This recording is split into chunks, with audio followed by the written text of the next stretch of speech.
उस बच्चे ने अपनी माँ से कहा कि वह अपनी हाथ को रस्सी के फंदे में डाले और उसे आगे पीछे हिलाए, लेकिन इससे उसकी माँ का काम और भी धीमा हो गया। सालों तक लंबे समय तक बुनाई करने से उसकी माँ के हाथों में दर्द होने लगा। इसलिए अगले 10 वर्षों तक वह बच्चा अपनी माँ का बोझ हल्का करने का तरीका खोजने की कोशिश करता रहा। एक दिन अचानक साइकिल की चेन निकल गई।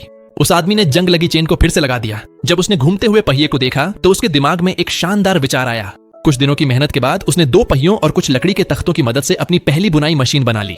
पड़ोसी उसका मजाक उड़ाने लगे, यहाँ तक कि उसके माता पिता ने भी उसे कोई और ऐसा काम करने को कहा जो बड़ों के लिए उपयुक्त हो। उन्होंने सुझाव दिया कि वह शादी कर ले ताकि उसकी पत्नी उसकी माँ की बुनाई में मदद कर सके। उसने शादी कर ली और मीठी जिंदगी ने उसे उस बुनाई मशीन को भुला दिया। लेकिन 6 महीने बाद उसकी पत्नी के हाथों में बहुत तेज दर्द होने लगा। उस आदमी को उस पर दया आ गई। उसने अपनी मशीन के विचार पर वापस लौटने का फैसला किया। इस बार उसकी पत्नी ने उसका साथ दिया। उसने चुपचाप फिर से उस मशीन पर काम करना शुरू कर दिया। कुछ महीनों बाद उसने बुनाई मशीन का एक कच्चा संस्करण तैयार कर लिया। उसने अपनी मशीन चालू की। मशीन चलने लगी, लेकिन अचानक उसका मोटर फट गया।